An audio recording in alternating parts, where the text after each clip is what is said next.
서로 인사합시다. 성도님의 얼굴을 보니 행복해집니다.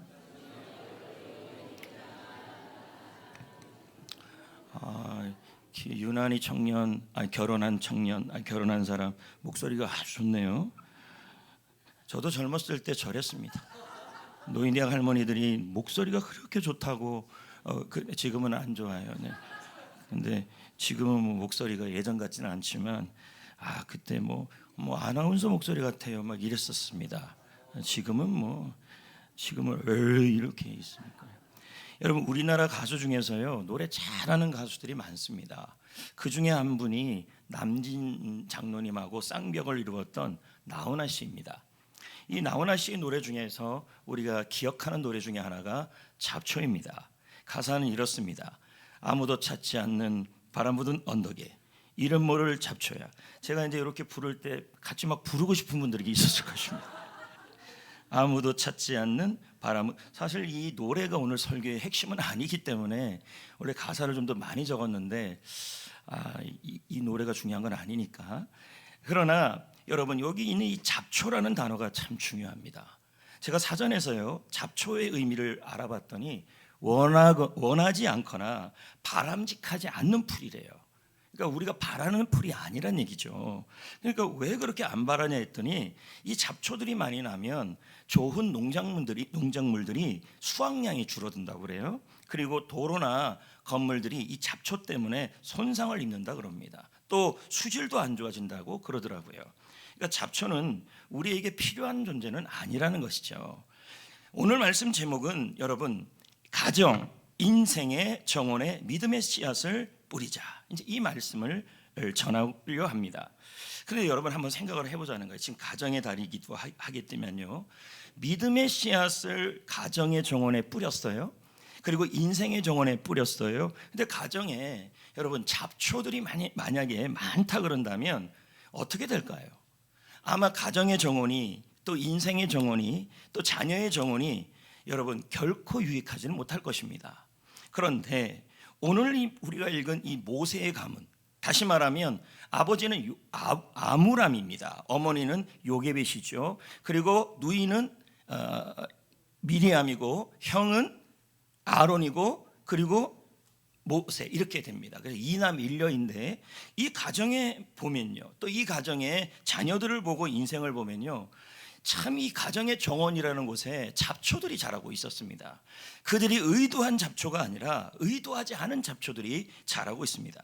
그래서 이 가정 안의 정원이 행복해야 되는데 그렇지 못하고 있었다는 겁니다. 그런데 이 말씀을 가만히 살펴보면요, 우리에게도 적용이 될 수 있더라는 것입니다.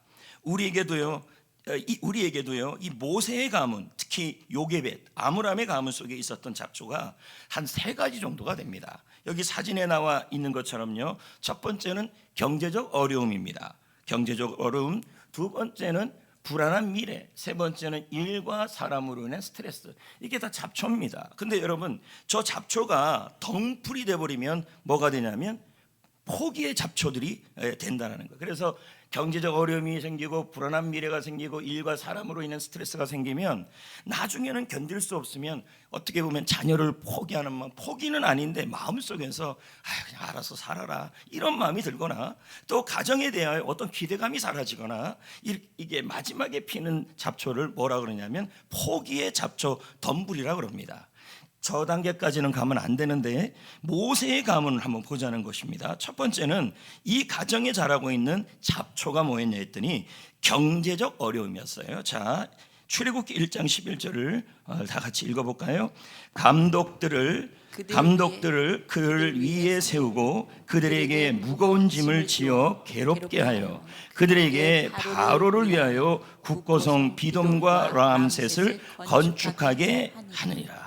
왜 이게 우리가 읽은 말씀은 사도행전 7장이에요. 그런데 왜 출애굽기 1장 2장으로 갔냐면 사도행전 7장이 이건 누구냐면 스데반의 설교 내용이에요. 근데 이 설교 내용은 창세전부터 예수님 오실 때까지를 그냥 읊은 설교예요. 대단한 설교죠. 근데 그 설교에 이 모세 이야기가 등장했기 때문입니다.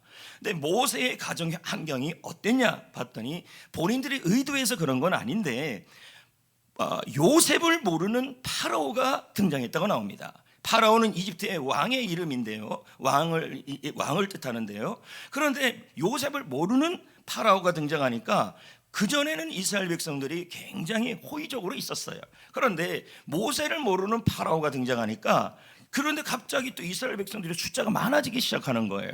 그러니까 바로 입장에서는 이들이 반란을 일으킬 수 있겠다라는 그 숫자가 너무 많아지니까 두려운 거예요. 그래서 이들을 모두 노예로 만들어 버렸습니다. 이게 1장의 내용이에요. 근데 이 1장의 이 노예로 만들었던 이 내용이 아므람과 요게벳의 가정에도 영향을 미친 거예요. 자, 한순간에 노예가 됐어요. 그렇다면 자녀라는 그 가정이라는 그곳 안에 히브리인들이 경제적 지원이나 그리고 물질적 지원이 되기가 좀 어려운 상황에 처해져 있는 것입니다. 이것이 바로 첫 번째 우리 가정 가운데 있는 경제적 어려움의 잡초라는 거예요. 저는요, 한번 물어보고 싶어요. 저는 우리 집은요, 돈 걱정 하나도 없어요. 그런 분 있을까요? 모든 건요, 상대적입니다. 노예 개척교회 목사님들이 성전교회는 돈 걱정이 없는 줄 알아요. 그래가지고 제가 그랬습니다. 큰 집은 큰 집대로, 작은 집은 작은 집대로 다 쓸 때 많다 그랬어요. 그러니까 여러분도 마찬가지죠. 여러분이 한 달에 1,000만 원을 벌든 100만 원을 벌든 50만 원을 벌든 각자는 모두 다 많든 적든 이 물질적인 어려움들이 다 있다는 거예요. 이게 바로 가정 가운데 일어나는 잡초들이 될 수가 있습니다. 여러분, 많은 가정이요, 말은 안 하지만 경제적 어려움들이 있습니다. 자, 보세요. 요즘 이런 말이 나왔어요. 워킹 푸어라고요. 그게 무슨 말이냐면 일은 해요. 일은 하는데 가난해요. 무슨 말이냐면 월급이 들어왔어요. 에? 근데 월요일날 없어졌어요. 봤더니 뭐냐면 지난달에 카드를 긁었던 게 다 나가버리는 거예요. 지금 이런 걸 얘기하는 거예요. 근데 이런 경우가 한두 사람이 아니라는 거죠. 일은 하는데 가난하다. 그러니까 보세요. 이런 상황에서 자녀를 키우고 이런 상황에서 가정을 돌보고 하는 것들을 보면요, 누구나 할 것 없이 또 아픈 분들이 있으면 그쪽으로 또 물질이 나가고, 자, 이런저런 일들 속에서 우리가 느끼는 것은 이런 상황에서 물질적 어려움, 경제적 어려움이 우리가 의도하든 의도하지 않든 잡초로 자라가고 있다는 거예요. 아마 여러분의 가정에서 또는 저도 그렇고 여러분들도 그렇고 누구도 한 명도 빠짐없이 이 경제적 어려움에 대한 잡초가 다 있을 것입니다. 두 번째 잡초가 뭐냐면 불안한 미래입니다. 특히 가정의 미래입니다. 요게벳의 가정, 그리고 모세의 미래, 전부 다 확신할 수 없는 상황이에요. 지금 이게 16절을 볼까요? 자, 왜 이런 상황이 처해졌냐면 아이가 태어나면 다 죽여야 된다는 거예요. 아들이면 버려야 된다는 거예요. 읽어볼까요? 시작. 너희는 히브리 여인을 위하여 해산을 도울 때에 그 자리를 살펴서 아들이거든 그를 죽이고 살리거든 살려두라. 딸이거든 살려두라. 이렇게 나오고 있는 겁니다. 왜 파라오가 이런 얘기를 했냐면 아들들이 태어나서 자꾸만 가면 여성보다는 아이들은 경제력도 생기고 군사력도 생기는 거 아니겠습니까? 그러니까 남자아이들이 태어나면 모두 다 죽이라고 한 겁니다. 자, 그렇다면 이 모세의 가정뿐만 아니라 히브리인들의 가정, 특히 오늘 말씀의 모세의 가정에는요, 또 다른 잡초가 자라고 있다는 것입니다. 잡채라 그랬습니다. 잡초가 자라고 있습니다. 그 잡초가 뭐냐? 바로 자녀가 될 수도 있고 여러분의 가정이 될 수 있습니다. 자녀를 바라보면 어떤 생각이 드냐면 이 아이들을 바라볼 때, 또 초등학교, 중학교, 고등학교, 대학교 이렇게 자녀들을 바라볼 때, 손주, 손녀들을 바라볼 때 어떤 마음이 드냐면 얘네들의 믿음이, 얘네들이 아주 잘 될 것 같다라는 마음이 늘 들지가 않아요. 믿음이 있을 때도 어떨 때는 잘 안 들어요. 무슨 생각부터 드냐면 얘네들의 미래가 어떻게 될까, 그리고 앞으로 어떻게 될까. 그러면서 이 아이들의 교육, 또 우리 가정의 상황, 우리의 상황이 앞으로 1년 후, 2년 후에 어떤 환경이 될까, 이런 것들에 대해서 모두 불안한 마음이 있습니다. 저도 가끔 이런 생각이 들어요. 20대로 돌아가고 싶다. 20대로. 왜냐하면 여러분 20대로 돌아가면요, 여러분 생각해 보세요. 이 몸은 아닐 거 아니겠습니까? 그리고 얼마나 힘이 있습니까? 근데 다시 물어본다면 안 가고 싶습니다. 왜냐면요, 제 기억으로도 20대 때는요 불안했어요. 뭐에 대한 불안함이 있었냐면 과연 나는 미래가 어떻게 될까? 그걸 확신할 수 없었어요. 그런데 이런 마음들이 지금 우리 가정에도 있을 거라는 거예요. 자녀를 키우는 사람들에게는 이 자녀에 대해서, 또 자기 개인에 대하여, 또 자신의 직장 생활에 대해서, 사업에 대해서 불안한 미래가 가정의 정원 가운데 잡초로 자라가고 있다는 겁니다. 그래서 자녀를 염려하고, 자녀의 미래를 염려하고, 우리 인생에 대한 것도 염려하고, 가정에 대한 염려도 한다라는 겁니다. 그래서 가만히 보면요, 이 아이들은 늘 이렇게 평안하게 한번 놀 수가 없어요. 그래서 제가 책에서 보니까 이런 말이 있더라고요. 아이들이 걱정 없이 근심 없이 마음대로 실컷 놀면요, 그 놀았던 추억이 자신들의 인생에 힘이 된대요, 하루라도. 그래서 제가 우리 교회가 어저께 했던 게 바로 그런 거 아닙니까? 적어도 지금 코로나 기간까지 해보면요, 한 10년 정도 된 거죠. 3년 빼고. 그럼 7회를 진행했는데, 처음 우리 교회가 이걸 시작할 때 이동읍에 있는 어린아이들과 학부모들은 우리 교회에서 좀 책임지면 좋겠다, 지역에서 책임지면 좋겠다, 이 마음으로 저희가 시작을 했습니다. 어제도 보니까 참 많이 왔더라고요. 그래서 제가 기념식도요 10분도 안 했습니다. 근데 제가 일부러 한 이유가 있어요. 한 번이라도 그런 정관계 인사들이 좀 와서 아이들이 어깨도 좀 두드려주면서, 너희들은, 이동읍에 있는 아이들은 귀중한 아이라는 걸 알려주고 싶었던 거예요. 안 부르면 저도 편하죠. 근데 와가지고 해주니까 참, 근데 제가 느낀 게 하나 있어요. 참 하나님의 은혜였다. 첫 번째는 비가 안 왔다. 그리고 오늘은 왔다. 상관없습니다. 저는요, 오든지 말든지. 어저께 그 얘기도 하더라고요, 시장님이. 내일 비 온다면 저 그랬습니다. 안 와도 와도 됩니다. 오늘만 안 오면 됩니다. 그랬더니 어제 다 은혜였고, 근데 제가 피드백을 좀 받아보니까요, 참 잘했대요. 이 말은 딱 아기자기하게 있을 건 다 있대요. 그냥 없을 건 없지만 있을 건 다 있고 너무 즐거웠다는 얘기를 제가 참 마음이, 제가 이게 보람을 느끼더라고요. 근데 이 일이 될 수 있었던 건 어제 성도님들이 참 열심히 하셨어요. 그래서 열심히 해서 어제 커피 한 잔씩 하라 그랬는데 안 먹은 분들이 또 계시더라고요. 그래서 오늘 먹어도 되냐고 또 그러더라고요. 안 됩니다. 어제 먹었어야 합니다. 그분이 누구냐면 김윤희 집사님입니다. 안 먹었다는 겁니다. 어제 먹었어야지. 맞지 않습니까? 모든 건 때가 중요한데. 저 어저께 너무 행복했습니다. 사실은 목사님들은 진짜 많이 안 불렀습니다. 예전 같으면 이제 꽤 많이 불렀거든요. 근데 많이 온다고, 목사님들이 많이 온다고 중요하진 않고 핵심적인 인물들만 불렀어요. 3명. 용기총, 용인노예, 이동욱 딱 한 명씩만 딱 불렀어요. 더우면 다들 뭐 아무것도 안 가져오면서 밥만 먹을 것 같아갖고 안 불렀습니다. 내년에도 마찬가지입니다. 그렇게 할 겁니다. 아무튼 너무 수고 많으셨습니다. 다들 고맙습니다. 예. 내년에도 기대가 됩니다. 예, 잘 준비해서 한 7번 하고 하니까요, 이제 뭐 알아서 잘 하시더라고요. 진짜로요. 너무 감사합니다. 세 번째 이 요게벳의 가정 안에 있었던 잡초는 뭐냐면 사람과 일로 인한 스트레스였어요. 자, 출애굽기 1장 14절에 보니까요, 이 히브리 민족들이 이렇게 되면 아므람도 요게벳도 똑같이 이런 일을 당하고 있는 거예요. 일에 대한 스트레스, 사람에 대한 스트레스로 이게 가정에 영향을 미쳤다는 거죠. 자, 14절을 읽어봅시다. 시작. 어려운 노동으로 그들의 생활을 괴롭게 하니 곧 흙 이기기와 벽돌 굽기와 농사의 여러 가지 일이라 그 시키는 일이 모두 엄하였더라. 누가 이렇게 했습니까?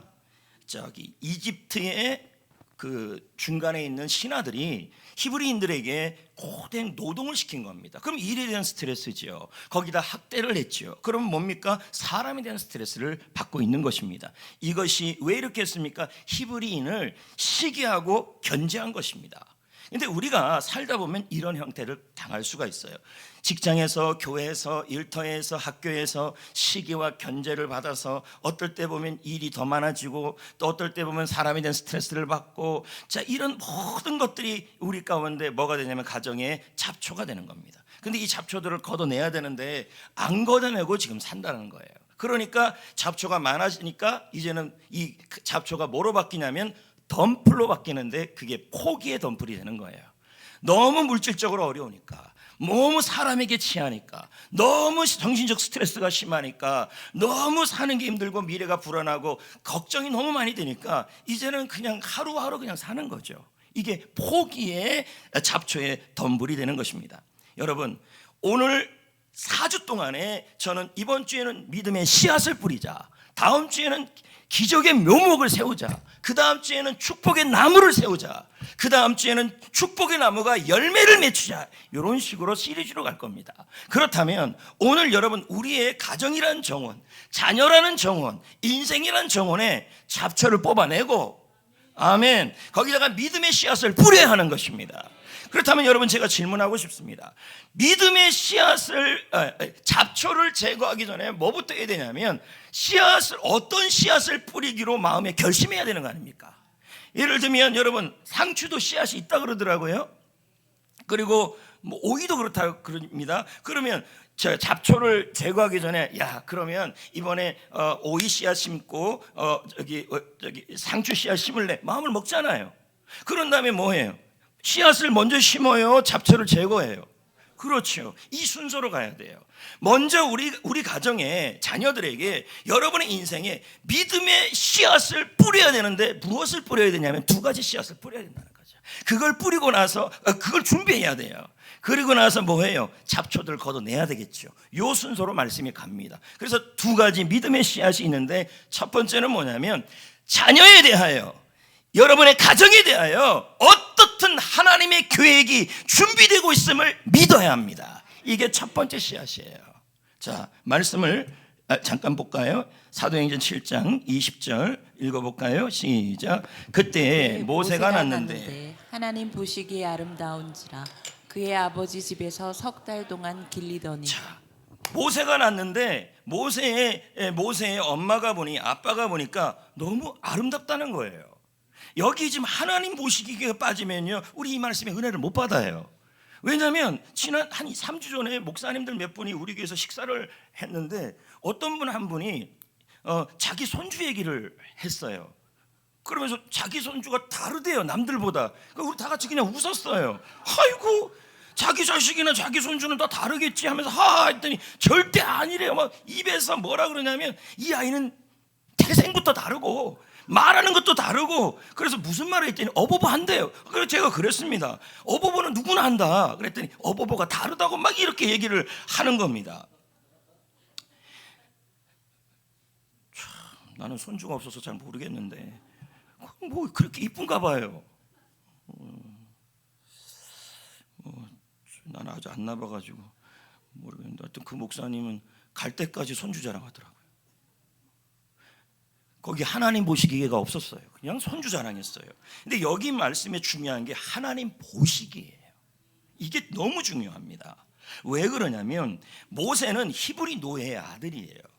자, 이러면 무슨 공부를 할 수 있고 앞으로 미래가 어떻게 되겠습니까? 죽을 수도 있는 상황이고, 그리고 어머니 아버님은 노예예요. 그렇다면 이 물질적으로도 아이를 키울 방법이 없어요. 이런 상황에서 부모가 할 수 있는 게 뭐가 있습니까? 아이를 보면요, 무슨 마음이 드냐면 걱정이 들어요. 이 아이를 어떡하지? 내가 미래에 돈도 없는데 어떻게 밀어주지? 이 아이를 바라보면서 미래를 어떻게 될까 염려하고, 또 가정을 바라보면서도 염려밖에 안 나와요. 그런데 모세가 났는데 모세가 아름답대요. 이 아름답다는 단어의 뜻이 뭐냐면 기대가 된다는 뜻이에요.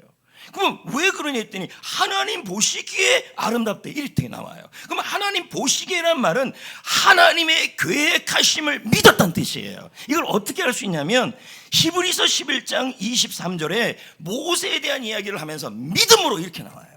자, 보자고요. 읽어봅시다. 시작. 믿음으로 모세가 났을 때 그 부모가 뭐예요? 아름다운 그러니까요. 그러면 하나님 보시기에는 뭐가 되는 거예요? 믿음으로가 되는 거예요. 그러니까 믿음으로 보니까 염려가 안 된다는 거예요. 믿음으로 보니까 자녀가, 손주가, 가정이 걱정이 안 된다는 거예요.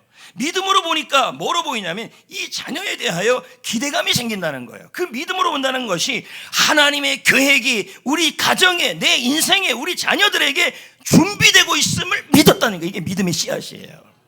자, 여기 보시면요, 아름답다는 단어가 나와요. 무슨 뜻이냐면 기쁘게 하다 또는 보기 좋다. 쉽게 말하면 기대가 되고 희망이 생긴다는 얘기예요. 여러분은 여러분의 자녀를 바라보면서 어떤 마음이 들까요? 저도 그렇고 여러분도 그렇고 대부분은요, 어떨 때는 믿음으로 보이다가도요, 어떨 때는 걱정이 많이 되고 염려가 많이 되고, 또 어떨 때는 뭐냐면 가정을 향해서도 미래를 생각하고 현실을 생각하고 이런저런 거 생각하면요, 걱정이 많이 됩니다. 염려가 많이 됩니다. 그런데 오늘 말씀해 보니까 뭐라 그러냐면, 믿음의 그게 다 뭐냐면 잡초인데, 잡초를 뽑기 전에 먼저 씨앗부터 준비해라 이 뜻이에요. 그 씨앗이 뭐냐면 하나님 보시기에 아름다워야 한다 이 뜻이에요. 그러면 가정을 바라볼 때도 하나님 보시기에, 그리고 여러분의 인생을 보기에도 하나님 보시기에, 그리고 자녀를 볼 때도 하나님 보시기에, 다른 말로 믿음으로. 그럼 뭘 믿음으로? 우리 가정을 향하여, 자녀를 향하여 뭐예요? 하나님의 계획하심이 있음을 믿으란 얘기예요. 여러분, 정원을 만들 때 정원사가 그 잡초를 뽑고 씨를 뿌리고 그런 것을 할 때 고용하는 사람들 말고요, 그렇게 할 때 그 정원에 대한 계획을 안 갖습니까? 갖잖아요. 하나님도 그런 분이시라는 거죠. 계획이 있다는 거예요. 그러니까 뭐예요? 아이를 보라볼 때마다 한숨이 나오는 게 아니라, 그리고 자녀를 바라볼 때 걱정이 되는 게 아니라 이걸 보는 거죠. 하나님의 계획하심이 이 아이에게 준비되어 있습니다. 하나님의 계획하심이 내 인생에 준비되어 있습니다. 하나님의 계획하심이 우리 가정에 준비되어 있음을 믿습니다. 이걸 믿을 때, 이 씨앗을 붙들 때 뭐예요? 기대가 되고 희망이 생기고 아름다워 보인다는 거예요. 우리 아이들이요. 그래서 칼빈 선생님이 바로 이 히브리서 11장 23절을 주석을 했어요. 주석이라는 말은 그 성경 구절을 칼빈이 성령의 감동으로 깨달아서 적은 거죠. 근데 지금 우리가 말하는 그것을 정확하게 얘기를 하고 있어요. 믿음으로를 이렇게 표현하고 있어요. 제가 읽어볼게요. 그의 부모는 모세의 엄마 아빠죠. 하나님이 이미 모세를 향한 더 큰 계획이 있음을 신뢰했다, 이렇게 나와요. 이게 하나님 보시기예요. 이게 믿음이에요. 그러면 그냥 봐서는 모세를 바라보면 걱정이 돼야 안 돼요. 미래도 걱정이 되고 현재도 걱정이 되고, 이제 죽을 수도 있으니까 건강도 걱정이 되고, 이 아이가 어떻게 살 것도 걱정이 되고, 거기다가 가정을 바라볼 때마다 아이들을 밀어줄 수 있는 그런 형편이 안 되고, 그러니까 뭡니까? 염려와 걱정이 많다는 거예요. 그런데 모세 여기서 가정에 자꾸 그런 것만 둬버리면요, 가정이 뭐가 되면 잡초가 자꾸 생기고, 그 잡초를 뽑지 않게 되면 어떻게 돼요? 포기가 자꾸 돼요. 말로는 자녀를 포기하지 않았어요. 말로는 가정을 포기하지 않았어요. 그런데 가만 깊숙이 들어가면요, 아휴, 뭐 어떻게 되겠지, 이렇게 돼버렸어요. 여러분, 자녀를 향하여, 다음 세대를 향하여, 여러분의 가정을 향하여 하나님이 좋은 미래를 계획하고 있음을 믿으셔야 합니다. 이게 씨앗이에요. 그렇게 바라봐야 합니다. 그럴 때 여러분, 좋은 일이 일어날 것입니다. 이것이 바로 씨앗을 준비하는 겁니다. 두 번째 씨앗이 이전에 조이스 마이어의 말을 한번 볼까요? 믿음의 중요성에 대한 얘기를 하는 겁니다. 제가 읽어볼게요. 하나님은 당신의 자녀의 삶을 완벽하게 계획하셨다. 믿습니까? 모든 것이 완벽한 시간에 일어날 것이다. 모세를 보면 알 수 있어요. 그러니 뭐 하라는 거예요? 믿음을 가지고 기대하고 기다려라 이 뜻이죠. 이게 믿음의 씨앗이에요. 이거 준비해야 된다는 얘기죠. 두 번째 믿음의 씨앗이 있습니다. 이것도 참 중요한 씨앗이에요. 여러분의 가정의 염려, 여러분의 자녀에 대한 것들, 그리고 모든 것들을 하나님의 인도하심에 맡겨야 합니다. 이게 두 번째 씨앗이에요. 자, 그걸 어떻게 알 수 있냐면 갈대 상자를 보면 알 수 있어요. 출애굽기 2장 3절이에요. 시작. 더 숨길 수 없게 되매 그를 위하여 갈대 상자를 가져다가 역청과 나무진을 칠하고 아기를 거기 담아 재밌는 것은요, 출애굽기 2장 3절에는 갈대 상자에 넣었다고 이렇게 표현돼요. 그런데 다른 성경에 보면요, 갈대 상자에 버렸다 이렇게 돼요. 그래서 제가 이걸 읽으면서 어떻게 자기 자식을 버렸다는 표현을 쓸까? 근데 이 버렸다는 말은 그만큼 확실하게 하나님께 다 맡겼다는 뜻이에요.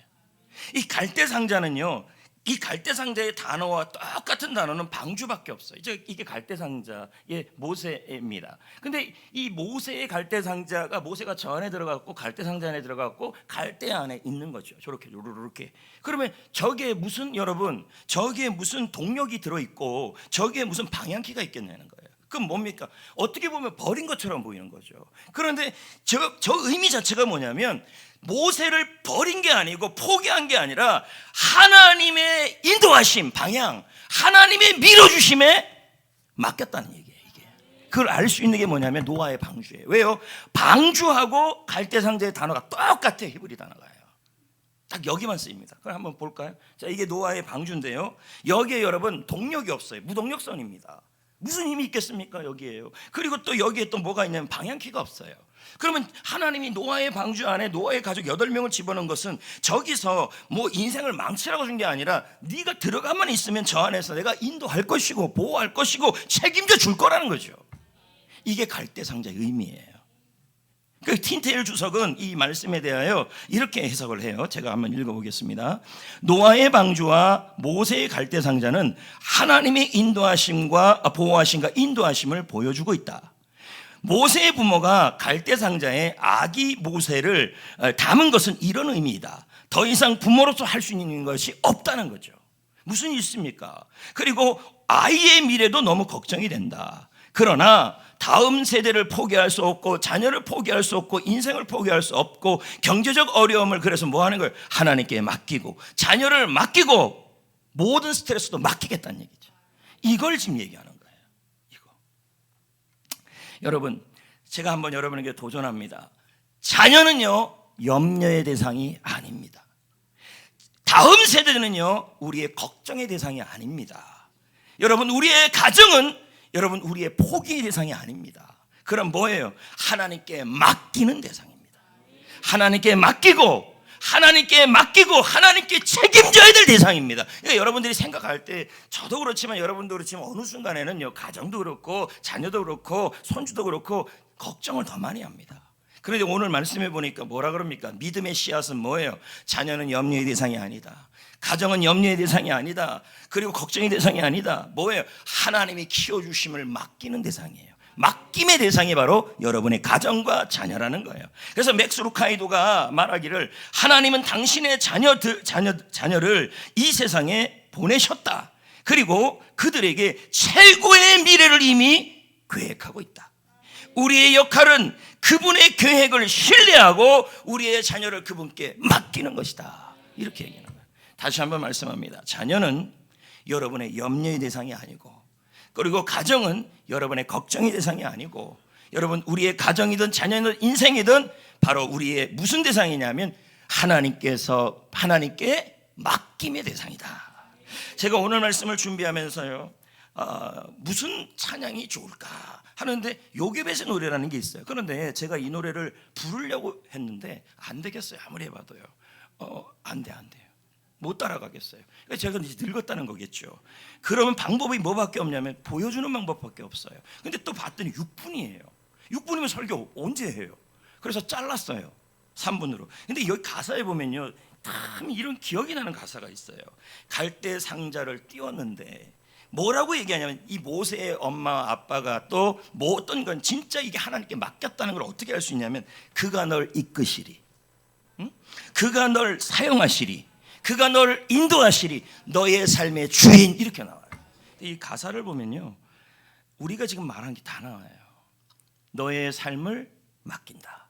여러분, 우리가 오늘 말씀에 가정의 정원에다 믿음의 씨앗을 뿌리자는 거예요. 근데 그렇다면 가정의 정원 안에 잡초를 제거하기 전에 먼저 해야 될 것이 믿음의 씨앗이죠. 자녀를 향하여 또 여러분의 인생을 향하여 가정을 향하여 무슨 생각을 가져야 되냐면 염려의 대상이 되지 말고 걱정의 대상이 되지 말고 여러분 하나님의 계획하심이 있는 믿음과 그리고 맡김의 대상이 되셔야 합니다. 그게 믿음의 씨앗이에요. 그렇다면 그게 준비됐다면 그냥 뿌리면 되겠어요? 안 되겠어요? 뭘 해야 되는 거예요? 그럼요 이제는요 잡초를 걷어내야죠. 제거해야죠. 그럼 어떻게 제거할 수 있느냐? 그냥 맡기고 계획하심을 믿고 맡기고 가만히 있는 게 아니라 지금 여기 나와 있는 요게벳이나 그의 누이 미리암은요 계속 그것이 어떻게 가는지에 대해서 관심을 갖고 있었어요. 근데 이 관심으로 끝나진 않았을 것입니다. 모세를 맡기면서 하나님께 맡기면서 하나님 이 아이 미래를 책임져 주십시오 기도를 했을 것입니다. 자, 한번 보자고요. 출애굽기 2장 4절입니다. 읽어볼까요? 시작. 그의 누이가 어떻게 되는지를 알려고 멀리 자 포기한 겁니까? 관심을 갖고 있는 겁니까? 그럼 혼자 가서 그랬습니까? 아니죠. 문맥을 통해 본다면 어머니에게 그 얘기를 얘기했다는 걸 보면 어머니 아버지도 똑같이 이렇게 포기하고 그냥 막 한 게 아니라 뭐 한 거예요? 계속 관심을 갖고 있었다는 거예요. 근데 이 관심이 관심으로 끝난 것이 아니라 그 가정의 물질적 염려, 불안한 미래, 그리고 일과 사람에 대한 스트레스, 그 모든 것이 잡초가 있는데 그것에도 불구하고 뭐예요? 하나님께 그 모든 것을 기도했다는 거예요. 그럼 제거하는 거죠. 맡기니까 기도했다는 거예요. 그렇게 나가는 모습이 보였다는 겁니다. 여러분, 잡초를 제거한다는 말, 우리 안에 경제적인 어려움, 자녀의 불안한 미래, 우리 가족의 불안한 미래, 그리고 앞으로의 일과 그런 스트레스, 이런 게 너무 제거가 안 돼서 지금 마음속에 있는 건 포기밖에 없는 덤불 속에 있다 할지라도요, 여러분, 이걸 제거해야 됩니다. 어떻게 제거해야 합니까? 여러분, 포기하지 마시고, 자녀를 포기하지 마시고, 가정을 포기하지 마시고, 뭐 합니까? 그 모든 일을 이제는 뭐예요? 주님께 기도하시면 주님이 떠내서 버려주실 것입니다. 이게 제거하는 거예요. 이런 삶을 현재 견뎠던 사람이 누구냐면 가수 이지연 씨예요. 이 이지연 씨가 누구냐? 여러분, 가수 이지연 씨 하면 두 사람이 생각이 날 겁니다. 바람아 멈추어다요.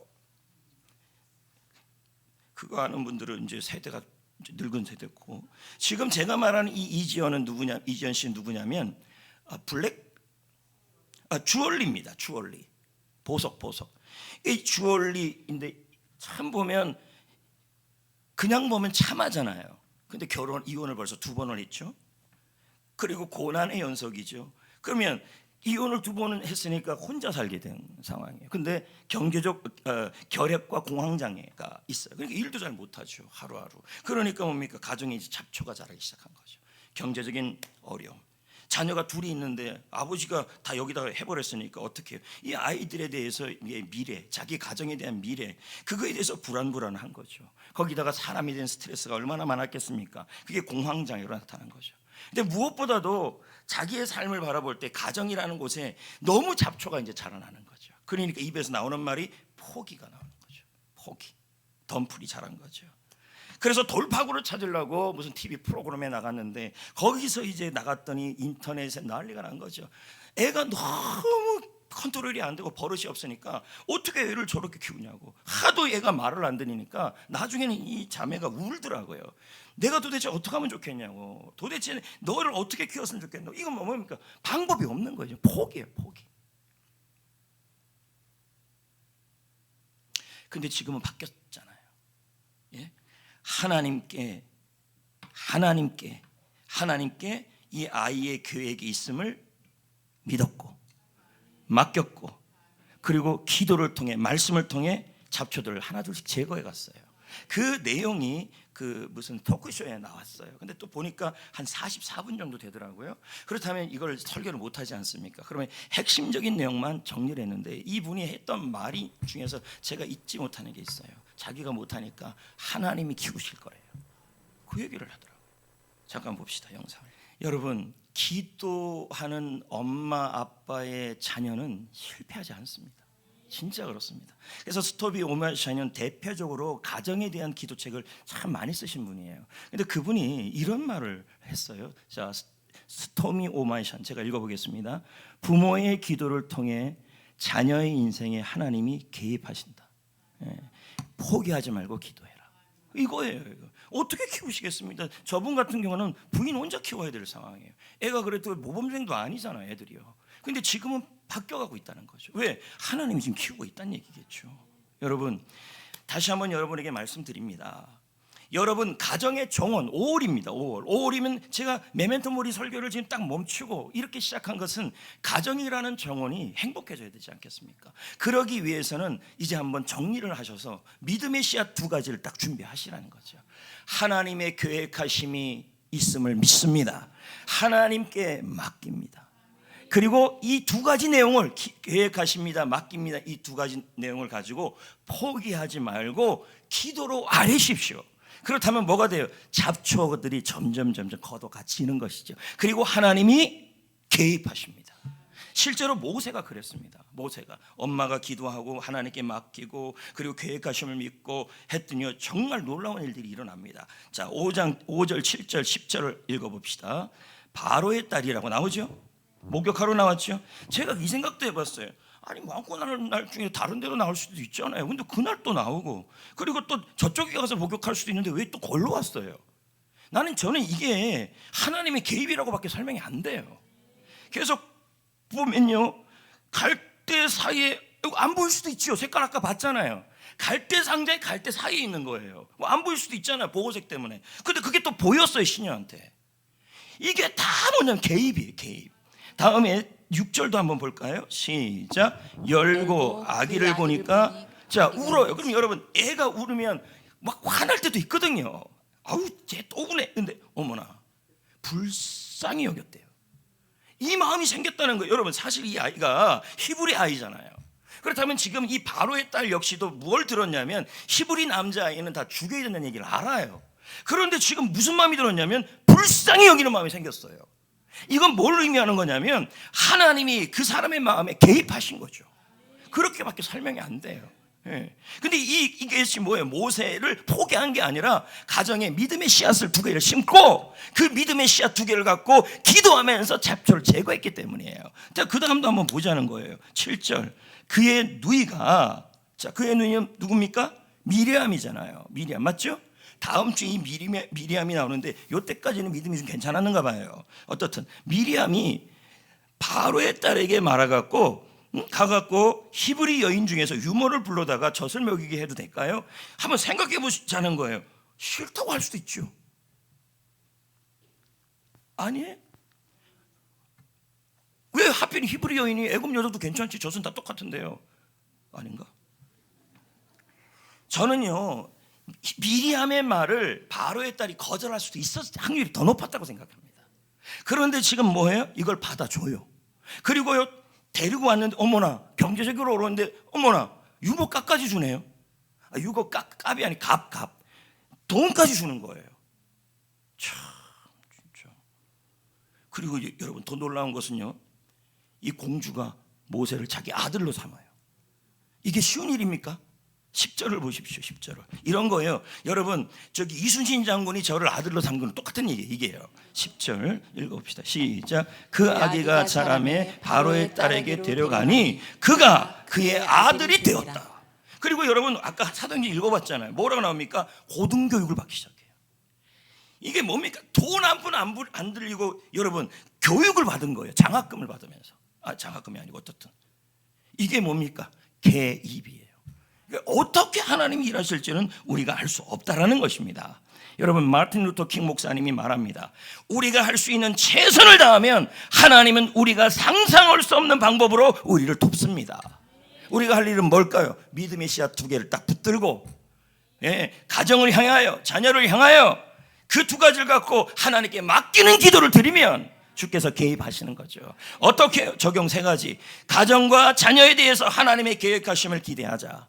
어떻게 해요? 축복의 말을 하자는 거죠. 이번 일주일 동안에. 2번째, 가정과 자녀에 대해서 하나님께 맡기자. 맡겼다라는 말은 마음이 평안해져야겠죠. 그래서 자녀를 무슨 대상으로 보면 안 돼요? 가정을요. 가정을 바라볼 때 걱정과 염려, 자녀를 바라볼 때 손주를 바라볼 때 쟤 뭐 하고 살 건가 하면서 염려나 걱정의 대상이 되는 게 아니라 하나님의 맡김의 대상이 돼야죠. 순간순간 염려가 될 때마다 맡기셔야죠. 그래서 성경이 뭐라 그럽니까? 내 모든 염려를 주께 맡겨라 그러잖아요. 마지막 3번째는요. 자녀와 가정을 위해서 뭐 하자는 거예요? 교회 다음 세대를 위해서 기도하자. 아멘. 자, 말씀을 마무리합니다. 한 문장으로 정리합니다. 잡초 가득한 가정의 정원이라도 믿음의 씨앗을 뿌리면 이 안에 다 들어있는 거예요. 뿌리면 하나님이 그 씨앗을 자라게 하실 것이다. 뭐로요? 묘목으로, 기적의 묘목으로. 이건 이제 다음 주 설교와 연결이 되는 거죠. 다음 주에 안 오면 어떻게 될까요? 너무 궁금해할 거라는 거죠. 꼭 다음 주에 오시기를 바랍니다. 자, 레마 찬양 잠깐 부르겠습니다. 하나님 우리 가정 이렇게 하시고 그 다음엔 우리 자녀 이렇게 하시면 되겠습니다.